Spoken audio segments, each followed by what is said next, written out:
SC వర్గీకరణపై హామీ ఇచ్చి ఎందుకు అమలు చేయడం లేదని కాంగ్రెస్ ప్రభుత్వం సీఎం రేవంత్ రెడ్డిని బీఆర్ఎస్ నేత మాజీ ఎమ్మెల్యే తాటికొండ రాజయ్య ప్రశ్నించారు. ఆయన మీడియాతో మాట్లాడుతూ 100 రోజుల్లో వర్గీకరణ అమలు చేస్తామని మాటిచ్చిన ప్రధాని మోదీ ఆ దిశగా ప్రయత్నాలు చేయడం లేదని అన్నారు. తెలంగాణలో వర్గీకరణకు కాంగ్రెస్ అధ్యక్షుడు మల్లికార్జున ఖర్గే కొప్పుల రాజు అడ్డుపడుతున్నారని ఆరోపించారు. పదవి ఊడుతుందనే భయం సీఎం రేవంత్ రెడ్డిలో మొదలైందని రాజయ్య ఎద్దేవా చేశారు. ఎస్సీ వర్గీకరణ విషయంలో సబ్ కమిటీల పేరుతో కాలయాపన చేస్తున్నారంటూ విమర్శలు చేశారు. మాలల ఒత్తిడికి తలగ్గుతున్నారంటూ ఆరోపణలు చేశారు. కడియం శ్రీహరి అంతు కూడా చూస్తానని వార్నింగ్ ఇచ్చారు. తెలియజేయడం జరిగింది. దాంట్లో తెలంగాణలో ఉన్న అన్ని రాజకీయ పార్టీలు మరి మేము సైతం సబ్ కేటగిరీకేషన్కు మద్దతుగా ఉన్నామని చెప్పేసి ప్రతి ఒక్కరు కూడా మాట్లాడడం జరిగింది. ఒక్క మాల సామాజిక వర్గం తప్ప అందులో బీద వాళ్ళైనా లేదా మాల ఉపకులైన వాళ్ళు కాక ఓన్లీ మాల వాళ్ళు మాత్రమే మరి వెంకటస్వామి కుటుంబానికి సంబంధించిన వివేక్ కావచ్చు, వినోద్ కావచ్చు, వంశీ వాళ్ళ వలలో పడి మాయమాటలకు మోసపోయే పరిస్థితి కనబడుతూ ఉన్నది. ఈరోజు సుప్రీంకోర్టు జడ్జిమెంట్ వచ్చి 6 నెలలు అంటే ఆగస్టు 1వ తారీఖు నుంచి వెళ్ళి ఈ రోజుకు 6 నెలలు పూర్తయిపోయింది.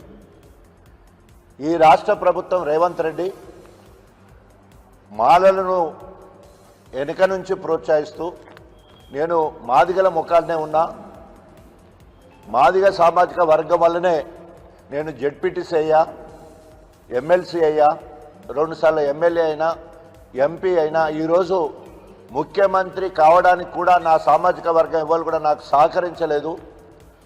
మాదిగ సామాజిక వర్గం వల్లనే నేను ఈరోజు ముఖ్యమంత్రిగా అయ్యానని చెప్పేసి ముందు మాట్లాడతాడు. వెనక నుంచి వెళ్ళి మాలలను ఎగేసే ప్రయత్నం చేస్తూ ఉన్నాడు. నేను కేటగరైజేషన్ కోసం నా ముఖ్యమంత్రి పదవి వదులుకోవాలా? ఏఐసిసి లెవెల్లో మాలలకు బలం ఉంది. మరి ఏఐసిసి అధ్యక్షుడు ఖర్గే మాల, కొప్పుల రాజు సిడబ్ల్యూసీ మెంబర్ మాల, వారినేమో మల్లు రవి, బట్టి విక్రమార్క వాళ్ళిద్దరూ రాష్ట్రం నుండి ప్రాతినిధ్యం వహిస్తూ అక్కడ కాకుండా చేయడం, ఇక్కడ రాష్ట్రానికి వచ్చే వరకు వెంకటస్వామి కుటుంబ సభ్యులు ఇక్కడ కేటగరైజేషన్కు అడ్డుపడే సందర్భం కనబడతా ఉన్నది. ఈరోజు రేవంత్ రెడ్డికి ఏమాత్రం సిద్ధున్నా, ఎందుకంటే కమిటీలు వేసి కాలయాపన చేస్తూ ఉన్నాడు. ప్రస్తుత రాష్ట్ర ఆర్థిక పరిస్థితిని దృష్టిలో ఉంచుకుని తక్షణమే రాష్ట్రంలో ఆర్థిక ఎమర్జెన్సీ ప్రకటించాల్సిన అవసరం ఉందని బీజేపీ రాష్ట్ర అధ్యక్షుడు మాజీ ఎమ్మెల్యే డాక్టర్ ఎన్వీఎస్ఎస్ ప్రభాకర్ అన్నారు. బీజేపీ రాష్ట్ర కార్యాలయంలో నిర్వహించిన మీడియా సమావేశంలో ఆయన మాట్లాడారు. తెలంగాణ ధనిక రాష్ట్రంగా ఏర్పడినప్పటికీ గత 10 ఏళ్ల బీఆర్ఎస్ ప్రభుత్వం పాలనలో విఫలమై రాష్ట్రాన్ని అప్పుల ఊబిలోకి నెట్టిందని, ఇప్పుడు కాంగ్రెస్ ప్రభుత్వం తీసుకుంటున్న తప్పుడు ఆర్థిక నిర్ణయాలు, దుబారా ఖర్చులు, రాజకీయ నియామకాలు, కోట్లాది రూపాయల ప్రజాధనంతో అడ్వర్టైజ్మెంట్ల వల్ల రాష్ట్ర ఆర్థిక పరిస్థితి మరింత దిగజారిందన్నారు. తక్షణమే ఆర్థిక ఎమర్జెన్సీ ప్రకటించాలని గవర్నర్ కు విజ్ఞప్తి చేస్తున్నామని, ఇదే విషయాన్ని కేంద్ర ఆర్థిక మంత్రి దృష్టికి తీసుకెళ్తామని ఎన్వీఎస్ఎస్ తెలిపారు. రాష్ట్ర ప్రభుత్వం ఖజానా వల్ల గుల్ల కావడంతో ఉద్యోగులకు జీతభత్యాలు ఇవ్వలేని పరిస్థితి ఏర్పడిందన్నారు. అవుట్ సైడ్ బారోయింగ్స్ కావచ్చు, నికరంగా తగ్గకుండా పెరుగుతూ వస్తున్న ఆదాయం ఈ తెలంగాణ ప్రభుత్వంకి ఎక్కడి నుంచైనా ఉంది అంటే అది కేంద్ర ప్రభుత్వం వివిధ గ్రాంట్ల ద్వారా ఇస్తున్నటువంటి ఆదాయం మాత్రమే. వీర్లు భూములు అమ్ముకుంటూ భూమిని సృష్టిస్తూ వివాదంలో ఉన్న భూములని, న్యాయపరమైనటువంటి చిక్కుల్లో ఉన్నటువంటి భూములని ఇటీవల కాలంలో కార్పొరేషన్లకి బదలాయించి జాతీయ బ్యాంకుల మీద ఒత్తిడి తీసుకొచ్చి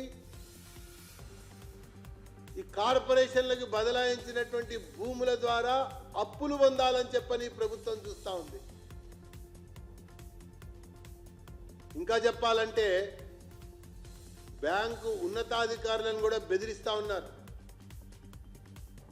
మీ బ్యాంకులలో ప్రభుత్వ అకౌంట్లని తప్పిస్తాము, డిపాజిట్లు తీసేస్తాము, మీరు కనుక ఈ కార్పొరేషన్లకు కేటాయించినటువంటి భూములకి అప్పులు ఇవ్వకపోతే అని బెదిరిస్తున్నటువంటి సంఘటనలు కూడా మా దృష్టికి వచ్చినాయని చెప్పి నేను ఈ సందర్భంగా పేర్కొంటా ఉన్నా.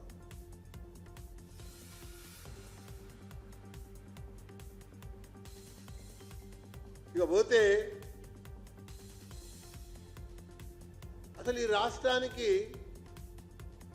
రాజకీయంగా 37 కార్పొరేషన్లకి నియామకం చేసింది. రాజకీయ నియామకం. వాళ్ళ కార్యాలయం ఖర్చు దండగా, వాళ్ళ కారు ఖర్చు అంతకంటే దండగా, సిబ్బంది జీతభత్యాలు మరింత దండగా, వీళ్ళ గౌరవ వేతనాలు ఖజానాన్ని ఖాళీ చేసే విధంగా ఉంది. ఈ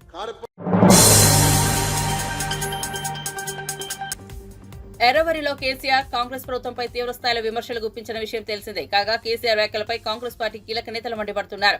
ఈ క్రమంలో కాంగ్రెస్ పార్టీ వేములవాడ ఎమ్మెల్యే ప్రభుత్వ విప్ ఆది శ్రీనివాస్ మాట్లాడుతూ కేసీఆర్ చేసిన వ్యాఖ్యలను మండిపడ్డారు. ఈ సందర్భంగా ఆయన మాట్లాడుతూ ఇటీవల జరిగిన ఎన్నికల్లో రేవంత్ రెడ్డి కొట్టిన దెబ్బకు కేసీఆర్ ఫామ్ హౌస్ లోనే పడ్డారన్నారు. ఇన్ని రోజులు అసెంబ్లీకి రాకుండా రాష్ట్ర ప్రజలను కలవకుండా ఫామ్ హౌస్ లో ఎంజాయ్ చేసిన కేసీఆర్ ఈ రోజు పంచాయతీ ఎన్నికలు వస్తున్నాయని బయటకొచ్చే ప్రయత్నం చేస్తున్నాడని, ఈ రోజు కేసీఆర్ మాటల్లో గాంభీర్యం కూడా బేలతనం కనిపించిందన్నారు.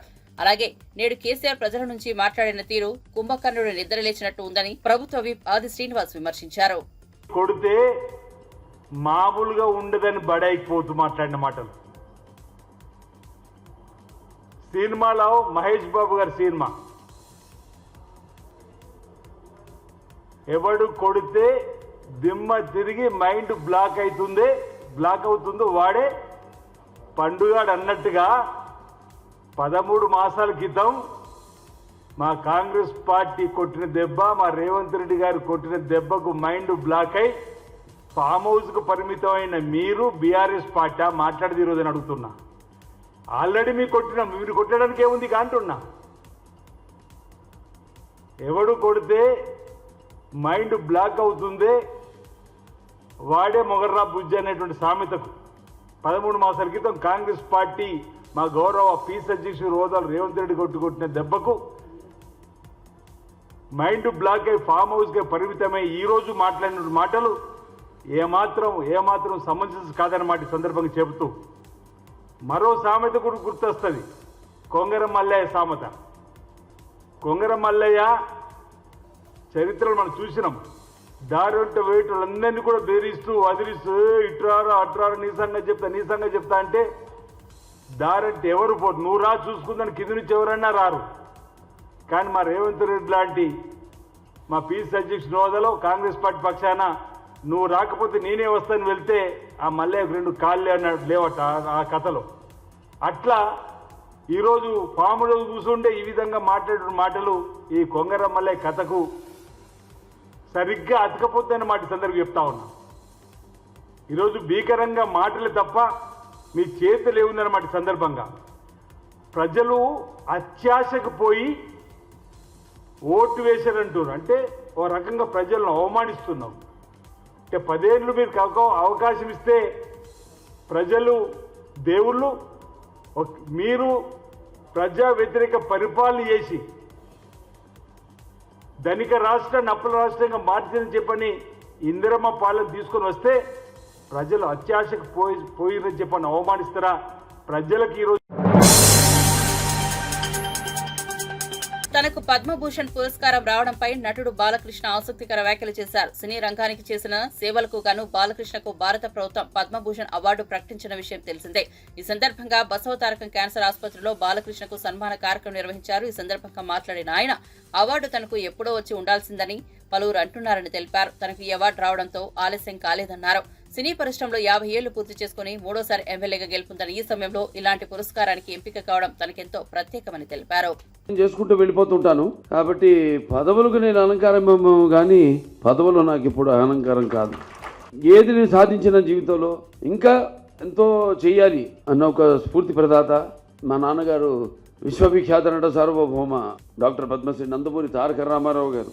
ఎవరు వాళ్ళ పాత్రని బాగా పోషిస్తే వాళ్ళ రంగాల్లో వాళ్ళు రాణిస్తారు. ఇదిగో ఇటువంటి పద్మశ్రీలు కానివ్వండి, పద్మభూషణ్లు కానివ్వండి, పద్మవిభూషణ్లు కానివ్వండి, లేకపోతే గ్యాలంటరీ అవార్డ్స్ కానివ్వండి, అవి వెతుక్కుంటూ వస్తాయి వెనకాలే. ఇందాక మాటల్లో ఎవరు అన్నప్పుడు అన్నారు, నాకు వచ్చింది పద్మభూషణ్, ఏదైతే మీకు దూరంగా ఉందో అంటే ఇవాళ నాకు వచ్చింది, ఇవాళ మీ అందరికి వచ్చినట్టే నేను భావిస్తాను. దేనికి ఆశించకుండా, ప్రతిఫల అపేక్ష లేకుండా మన వంతు మన పని నిబద్ధతతో, ఒక క్రమశిక్షణతో, పట్టుదలతో, సరైన దారిలో మనకి ఏదైతే సమాజం ఇచ్చిందో దానికి ప్రతిఫలంగా సొంత లాభం కొంత మానుకుని అన్నట్టు సమాజానికి ఉపయోగపడితే ఏదన్నా మనం సాధించవచ్చు. చాలా మంది అంటున్నారు ఇది ఇంతకు ముందే రావాల్సిందని పద్మభూషణ్. వాడు చెప్తాను, నేను ఎప్పుడు ఆధ్యాత్మిక చింతనలో ఉంటాను, పూజలు ఎక్కువ చేస్తుంటాను.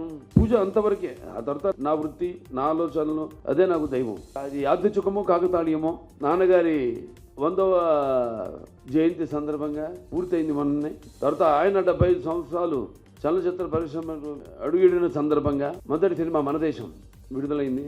నేను 50 సంవత్సరాలు ఇండస్ట్రీలో పూర్తి చేసుకోవడం, అలాగే నేను 3వసారి మళ్ళీ ఎమ్మెల్యేగా హిందూపూర్ నుంచి గెలవడం, అలాగే సినిమా రంగంలో నా సినిమాలు 4 హిట్లు కావడం, అఖండ అయితేనేమి, వీరసింహారెడ్డి అయితేనేమి, నేలకొండ భగవంత్ కేసరి అయితేనేమి, ఇప్పుడు మొన్న రిలీజ్ అయిన డాకు మహారాజ్ అయితేనేమి, ఇవన్నీ కలిసికట్టుగా ఇవన్నీ వచ్చిన సందర్భంగా ఇది రావడం అన్నది అది నాకు చాలా సంతోషంగా ఉంది.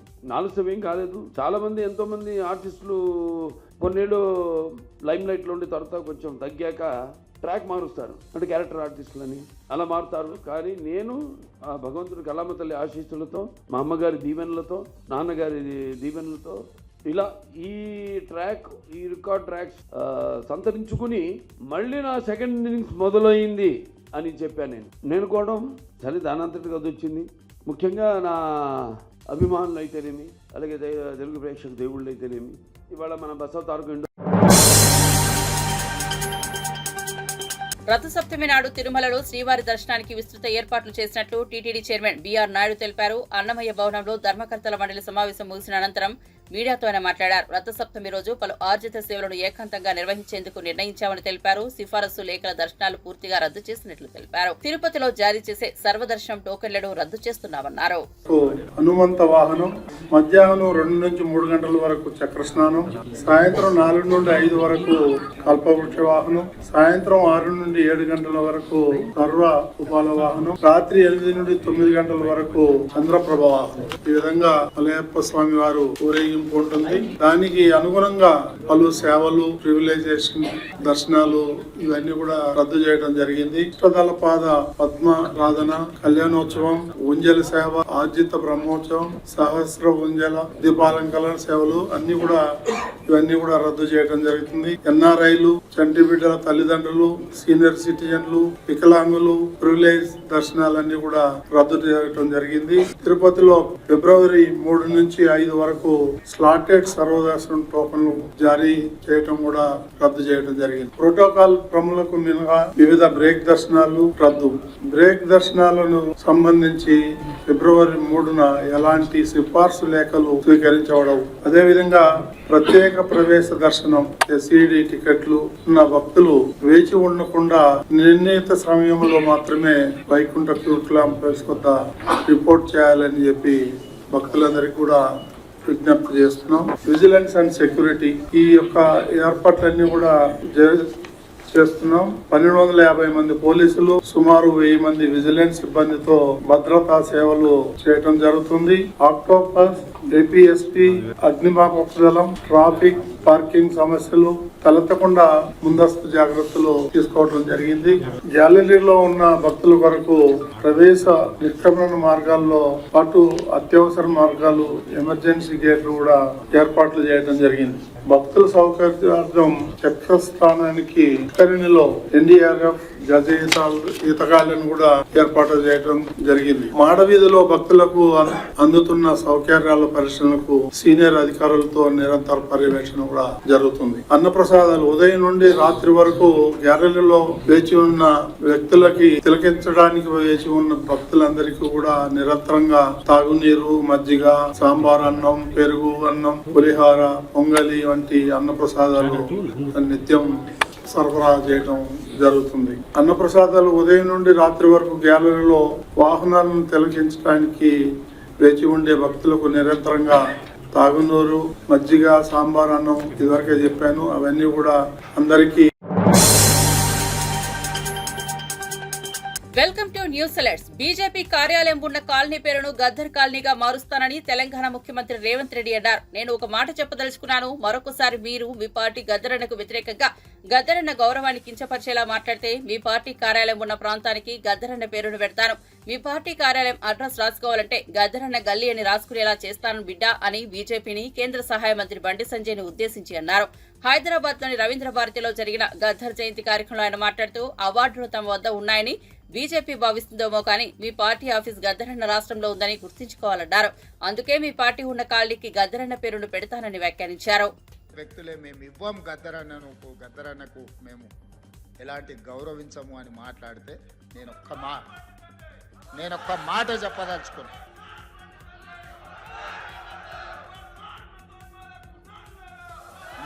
మాట చెప్పదలుచుకున్నా. మళ్ళొక్కసారి మీరు మీ పార్టీ గద్దరన్నకు వ్యతిరేకంగా గద్దరన్న గౌరవాన్ని కించపరిచేటట్టు మాట్లాడితే మీ పార్టీ ఆఫీసు ఉన్న ప్రాంతానికి గద్దరన్న పేరు పెడతా. మీ పార్టీ కార్యాలయం అడ్రస్ రాసుకోవాలంటే గద్దరన్న గల్లీ అని రాసుకునేటట్టు చేస్తా బిడ్డ మిమ్మల్ని. మీరు అనుకోవచ్చు ఏం చేస్తాడు ముఖ్యమంత్రి, అవార్డులు మా దగ్గర ఉన్నాయి కదా, పద్మభూషణ్ పద్మశ్రీ ఇచ్చేది మేం కదా అనుకుంటున్నావు. కానీ నీ పార్టీ ఆఫీసు గద్దరన్న రాష్ట్రంలో ఉంది, ఆ సంగతి మర్చిపోవద్దు. నీ పార్టీ ఆఫీసు ఉన్న ప్రాంతానికి ఆ కాలనీకే గద్దరన్న పేరు పెడితే అప్పుడు ఎవరు పేరు రాసుకుంటావు?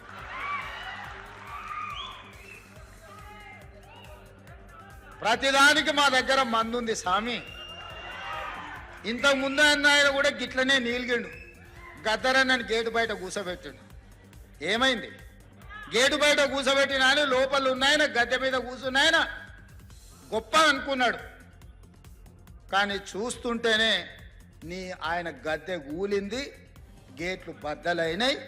గద్దరన్న వారసులు లోపలుండ్రు. గద్దరన్నని గేటు బయట కూర్చోబెట్టినోడు ఇవాళ గేటు దగ్గర కూర్చొని ఎవరన్నా వస్తారా అని వాళ్ళకరిచ్చాడు, అంటే ఎదురు చూస్తున్నాడు చకోర పక్షిలాగా. ఆయనకే గంతగతి పడితే నీకెంత పడుతుంది స్వామి? నువ్వు అర్థం చేసుకో. నువ్వేమి ఇయ్యకు, నిన్ను ఇయ్యవని అడగను. నువ్వు ఇయ్యనందుకు నిరసన తెలుపుతా. ఎట్లయితే గద్దరన్నని గేటు బయట కూర్చోబెట్టినోనికి పట్టిన గతి ఉందో వచ్చే ఎన్నికల్లో నీకు గదే గతి పడుతుంది. ఓట్ల విప్లవం వస్తుంది. గండ్ల నువ్వు కొట్టుకపోతావు.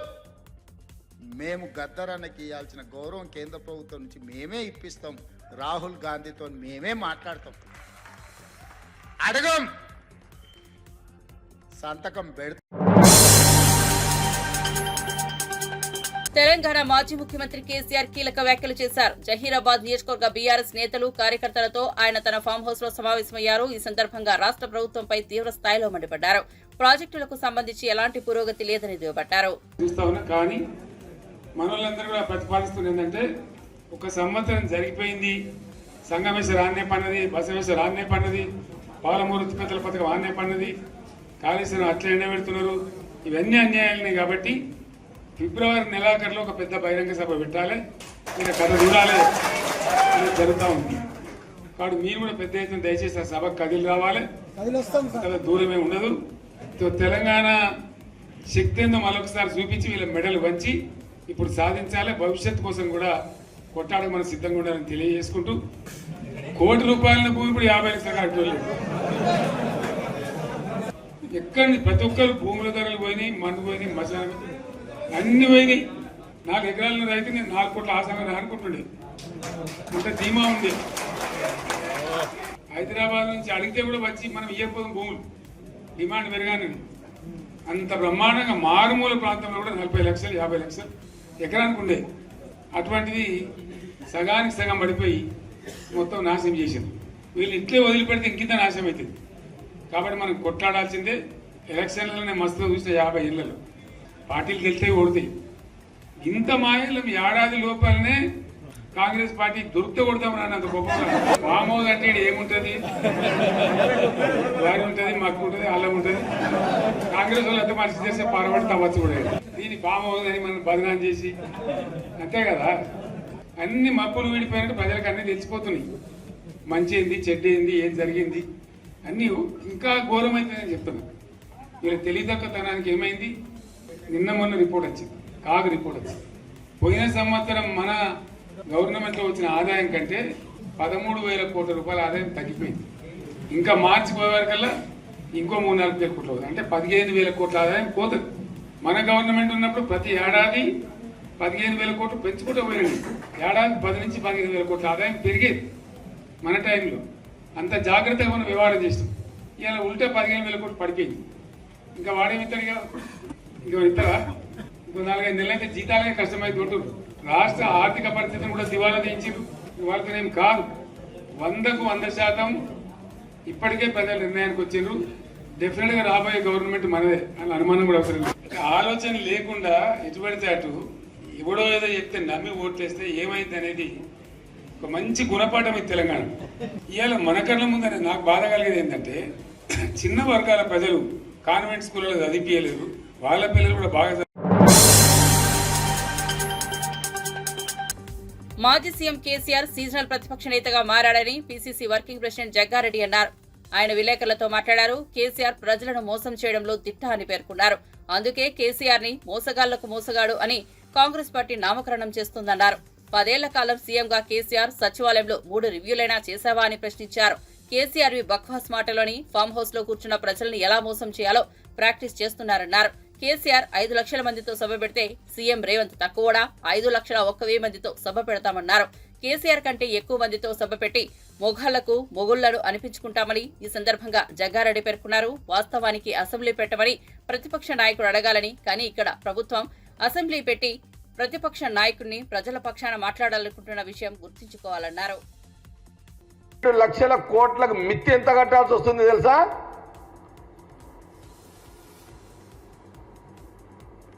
అని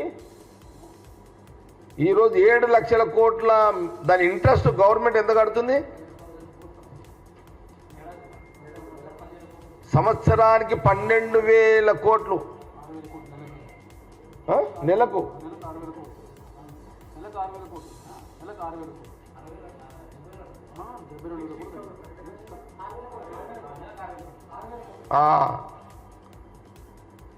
దానికి అంచనా వేయలేమిగా.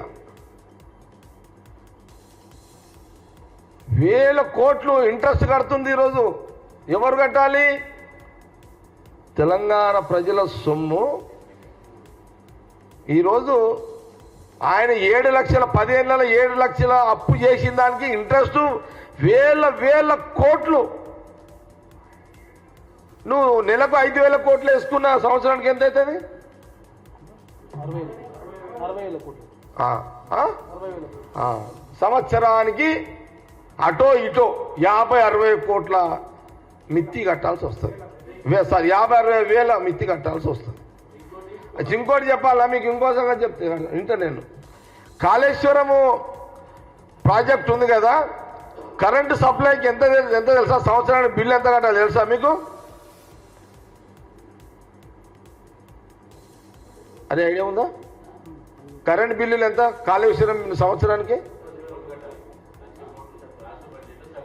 లేదు, కరెంటు బిల్లులు సంవత్సరానికి 2,400 కోట్లు కరెంటు బిల్లులు సంవత్సరానికి. అక్కడ కాళేశ్వరం ప్రాజెక్టు ఎత్తిపోతల పథకానికి కరెంటు బిల్లులు నేను చెప్పేది కొంత నాకున్న ఐడియా కార్డుకి చెప్తాను మీకు. నేను స్టడీ చేయలేదు, నాకు కొంత అవగాహనలో నేను కొంత మాట్లాడుతున్నా. ఇది నిజమే. ఇది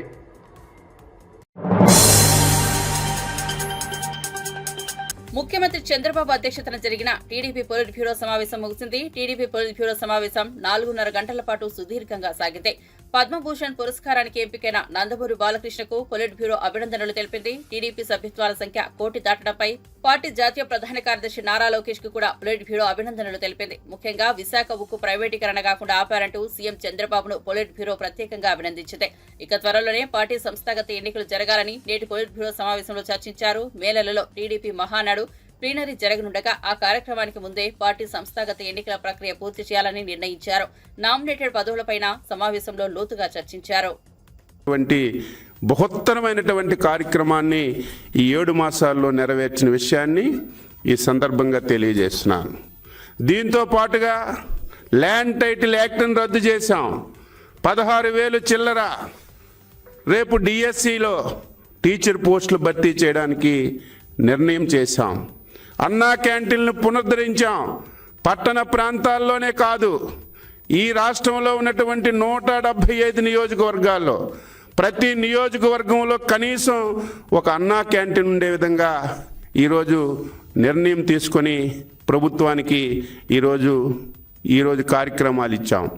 అదేవిధంగా దీపం పథకం కింద ఎన్నికల్లో ఇచ్చినటువంటి హామీ ప్రకారం 3 సిలిండర్లు ఇచ్చే కార్యక్రమాన్ని కూడా పూర్తి చేశాం.